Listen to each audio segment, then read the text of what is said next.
Be really intentional with what content you consume. Protect and nurture your creativity. Your creativity is your currency. So if you are drained and your batteries are flat because you're looking around and you're like, oh, in this economy, who's going to buy my stuff? Or whatever the thing is, at the end of the day, if I can communicate my value, if I can show up consistently, those are the first steps I need to take.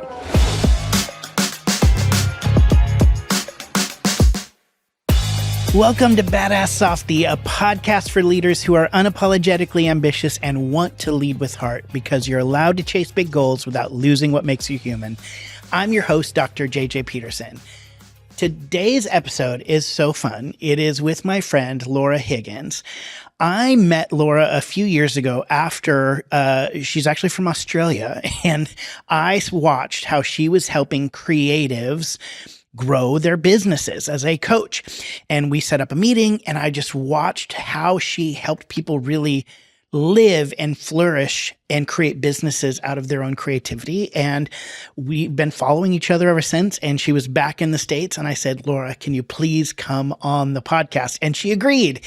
She is a creative strategist. She's the founder of the Next Level Club, which coaches entrepreneurs and creatives in business. She's also the host of My Business Playbook, and she's helped more than 1,000 creatives build businesses that actually work.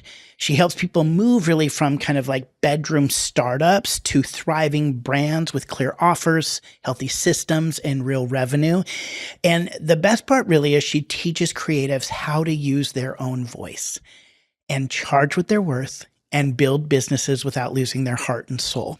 So if you're struggling with any kind of really imposter syndrome about getting your voice and your work out there, or you're held up by perfectionism or fear of, maybe other people saying, why are they doing that, right? If you're wanting to turn your creativity from a passion into a real business, this conversation really is one that's going to give you courage and clarity and some simple steps to move forward.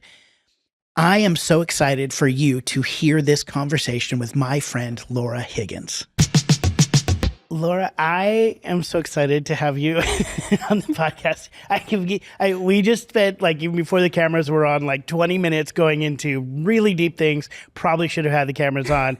But I want to tell everybody listening and watching why you're a badass softie, because, we got to know each other a while back because you had built a business, were selling a business, you've kind of built an online presence and helped other people build online presences. But really what I love is that now you help and coach creatives to build businesses and actually create products, sell products, create a whole brand.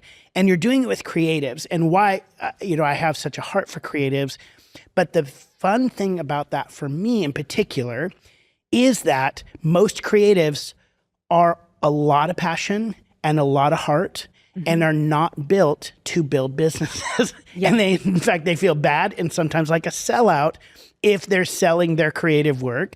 And you are helping them move with that passion and with that creativity to build something badass that actually impacts the world, because art is beautiful and changes everything. We know all this stuff. But that is why you're here, because you help people who often will lean into the passion and heart to actually truly become badasses by building a business. So, Laura, you are a badass softie, and I'm so honored that you will be here with us today. Thank you, JJ.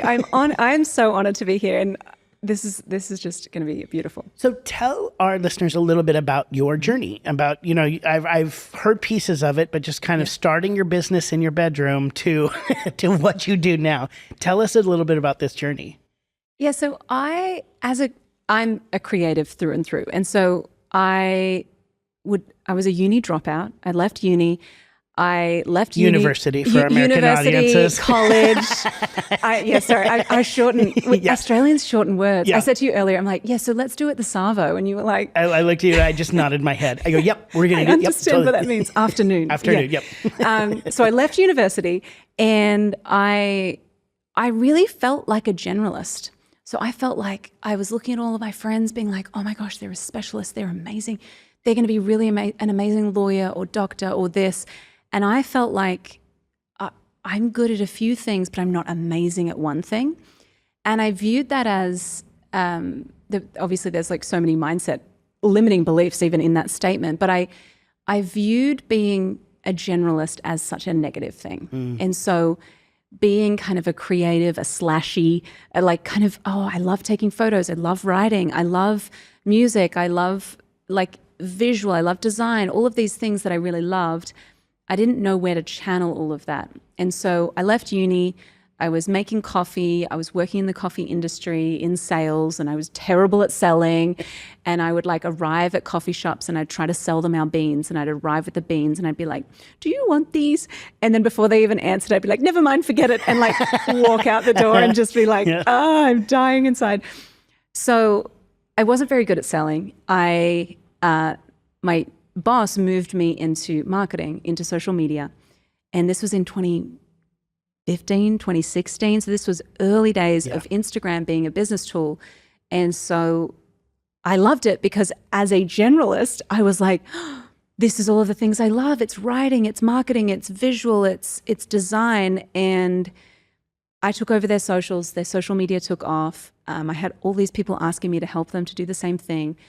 I started my agency from my bedroom. I was 23, no degree, no like corporate background or anything. Started this agency, and it took off. And I very quickly learned, okay, cool.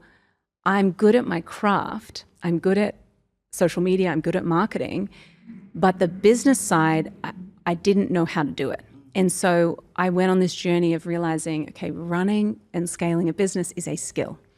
Just like learning how to take photos is a skill, learning how to write copy is a skill. And so it was a very steep learning curve. I had to learn how to sell. I had to learn how to craft offers, learn how to build funnels, all of these things that I'd never even heard of before. I had to learn these skills. And so years later, I had launched a course. I launched my very first coaching program called the Next Level Club. And now I've coached over 1,000 creatives inside this program. My passion is helping other creatives who, like me, when they started, were like, I'm amazing at this thing, but I don't know how to get paid what I'm worth. I don't know how to sell. I don't know how to communicate my value. And I don't know how to build a team or outsource or any of these things. And so I had to learn that the hard way on my own. And now I've built a community and a coaching program that helps people to skip all of the muck and the mistakes that I had to make. And it's an absolute joy. I love like helping creatives, because I think creatives are so special and so needed. And the work that we as creatives do is more important than ever before with the rise of AI. And so, I just love what I get to do. Well, I think you're speaking to something, I mean, for people who are creatives, experience this, or people who are trying to sell their own thing, or even people just in business working, I think so many of us are held back by limiting beliefs that what we have to offer is not valuable enough to put out there. I know that there have definitely been times in my career when I have said, who am I? Who am I to do this? Who am I to go for, a raise or a promotion? But even beyond that, who am I to write a book and put it out there? Who am I to start a podcast? I mean, how many podcasts are out there? I mean, let's just be honest. None of them called Badass Softie, but how many podcasts are out there? And I go, well, who am I to do that? What have you found to be limiting beliefs? Like, what are some of the hard things that people have to overcome in that space to really actually begin to build something beautiful that they can share with the world? The reason I think our coaching program is specifically for creatives, and we don't work with product businesses or like brick and mortar stores. The reason that I only work with creatives is because the mindset, beliefs, and the approaches are nuanced and different, because it's kind of your work is an extension of you in a way. And so if I'm going to put my name on something as a creative, there's a weight to that. There's like, okay, I want to be proud of that. So I think there are so many pieces that are just slightly different for creatives. Yeah. Certain strategies don't feel good. So certain like what? like cold pitching, DMing, like cold DMs or things like that. Like many creatives do it, and some of our members do it, and I'm like, you do you. But for me, I'm like, I'd rather attract. I'm just like, I'd rather them come to me. Yeah. And so we've got to be very strategic with how we do that. But there's just those little things I think are practical things. If I think about the underlying beliefs and hang-ups for creatives, I think imposter syndrome is a big one. They're like, who am I? I'm not good enough. I'm not ready yet. That's a big one. The fear of what other people think. Oh, if I put myself out there, if I share my offer, what's Barry from high school going to think? Yeah. And it's like, Barry from high school doesn't care. Yeah. And he's probably not seeing it anyway. So like, who cares? Yes. So there's like these stories and these like beliefs that are deeply entrenched, and that's raw and vulnerable and can be scary. It's so different than like, you know, when you put an iPhone out there, they're not judging you. Like, it doesn't matter what you worked on the iPhone. When a consumer's not judging you, when you put your art or your thoughts or your ideas out there, it really is so much attached to who you are as a human being. And it feels more vulnerable, more scary. And, when the pandemic hit and everybody shut down and couldn't be around people and was going through a lot of depression and loneliness, what did they turn to? They turned to art and books and podcasts and movies and ideas and mindset coaching and all the things that really are driven by creatives. We didn't turn to, consumer goods. We turned to art and creative ideas. That tells me that in our darkest moments, it is what we need the most in the world. Yes. And so it's not just like, hey, get out there and sell to make money as a creative, but it's also the world needs creativity. The world needs people to be alive. The world needs to find new ways at looking at things in new light to be able to wake us up. And I could go on and on about just art and creative in general. Yeah. So creatives, do it. Just do it. Just get over it. Just be brave. Do it. But, so I know this is kind of a big and broad question because this is what you do over a lot of coaching time and one-on-one in your programs. But how do you help creatives overcome those things? Like, what are some things that you really work on? Maybe a tip or two for people who are in that space, who it's like, how do you overcome that mindset of selling and strategy and what are people going to think and everything? How do you help people who are in that space move forward? Yeah, so I think about it like there are two sides of us. You know your Enneagram? Yeah, I'm 2. You're 2? Okay. Yeah. I'm a 4 with a 3 wing. Okay. And so I think about it like, okay, on this side I've got the artist. And the artist is beautiful. The artist is creative, sensitive, empathetic. She needs to be nurtured and looked after. She needs a lot of encouragement.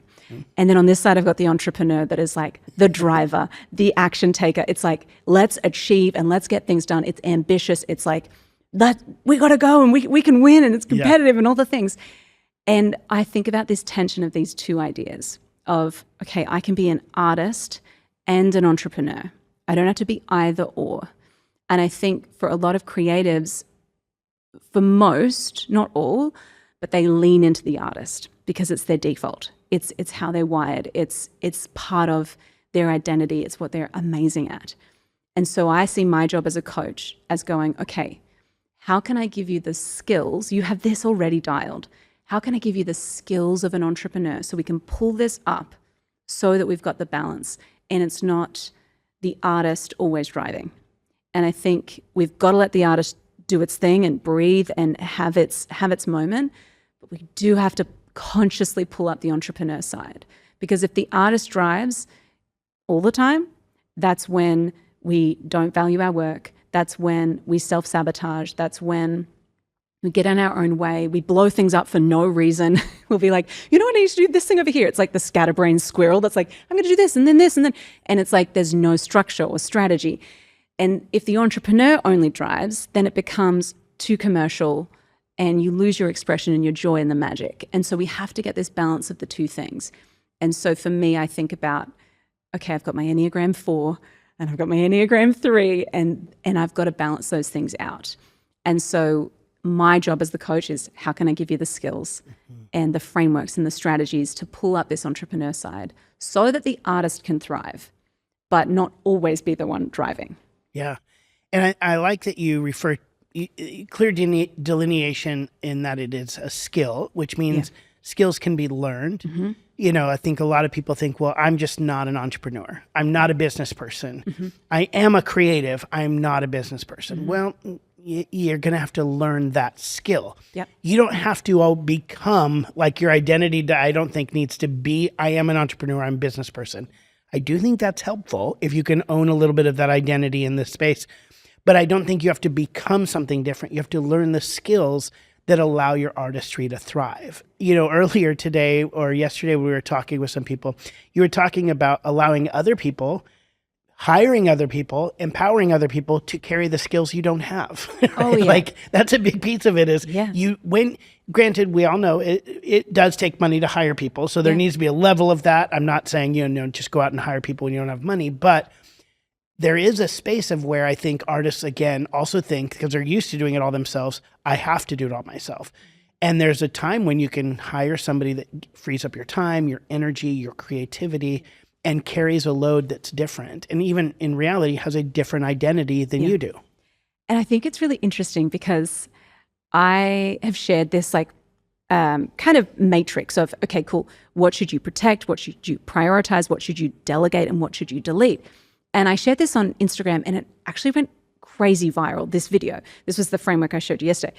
And I got some comments on that post that were like, well, what do you think? Like, I'm just going to delegate the stuff that I hate so that someone else has to do stuff that they hate. And I was like, what an interesting thought. Like, maybe someone else loves spreadsheets. Yes. You hate spreadsheets, but that doesn't mean someone else might just be like, I freaking love a spreadsheet.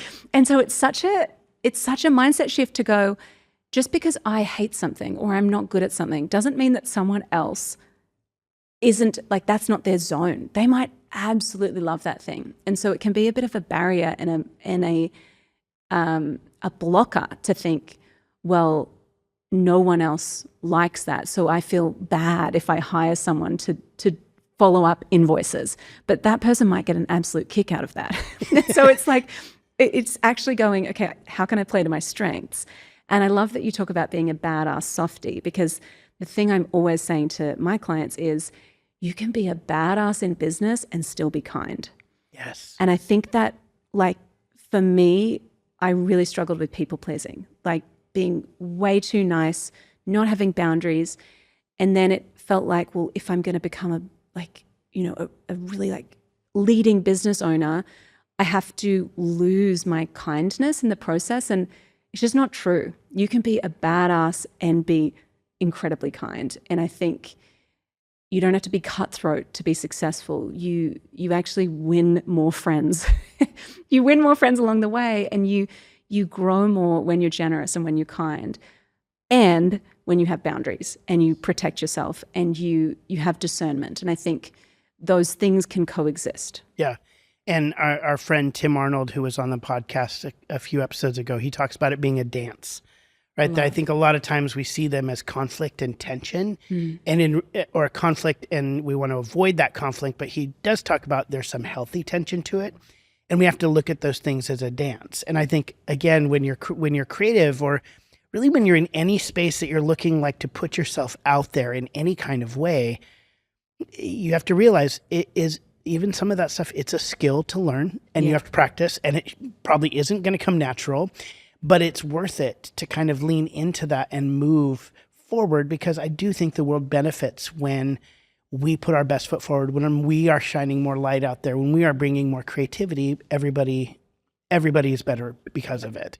So if you were talking to somebody out there right now who's listening, who has been being creative already, they identify as a creative and artist, whether that's in writing or art or any kind of space, even if it's developing new software, you're like a creative. They've already identified that, but there's something that's been holding them back from really launching it into a business, moving it from a hobby. My whole thing is like, if you're great at art, it can stay a hobby and it can be a beautiful passion. But if you want it to make money, if it's not making money, it's just a hobby. Yes. To make it a business, you got to move to that next level. So people who are like, I have this idea, I have this thing, and I want to move to the next level. What is something that you, like right now, if they're sitting in front of you, what would you say to them? I would say when we work with people, there are 3 core engines that we need to have installed. The first is the marketing. So do we have a way to get your message out there, to get leads, to get people to become aware of who you are? So that's like the first thing. The second engine is, okay, once they've become aware of who you are, what's the offer? How do we actually convert them, really? So what's the offer? How do we sell to them? How do you like to sell? And how do we like bolster up those skills so that you are leading the sales process? And then the third engine is the growth engine. Okay, what are your systems? Do you have cash flow? Do you have predictable revenue? What's your mindset looking like? What's the team? Like, how can we make sure that the growth piece is really dialed? So I think it's about leads. It's about how do we get clients? And then how do we make sure the business runs like a really well-oiled machine? And at any level in your business, if you can dial in those 3 things, you can scale. And so I think it's starting at the foundations, taking it step by step, starting with how do I get leads, then how do I convert them, and then how do I make sure the business actually runs? I love that, because those are very simple steps everybody can take. And we're not talking about spending $1 million on Google ads and doing what are the small steps you can do right now to begin to find more leads, whether that's Instagram or anywhere else, or showing up at a farmer's market, right? It's like, where do you get more leads? What is the offer that you're putting out there? And then what are the systems that allows you to scale? Yeah. And so that, I love that from the business side. And I think more creatives need to hear that, and that there are simple steps you can take. And just like, so that's the business side. What would you say to the artist heart, to the creative heart? People, so we speak to the business, and now I want to actually speak to their heart a little bit. Yeah. I would say be really intentional with what content you consume. Protect and nurture your creativity. We have to create more than we consume. Your creativity is your currency as a creative. So if you are drained and your batteries are flat because you're looking around and you're like, oh, in this economy, who's going to buy my stuff? Or whatever. Oh, AI, whatever the thing is, you can always find bad news, right? And so I think it's going, okay, my creativity is my currency. I have to protect it. I have to nurture it. And at the end of the day, if I can communicate my value, if I can show up consistently, those are the first steps I need to take. And so I would just say, don't listen to all the noise. Try to create more than you consume. So good. Can you see why I had her on? It's so good. So where can people find you? If people are interested in getting more Laura and more of what you are taught today, where can they find you?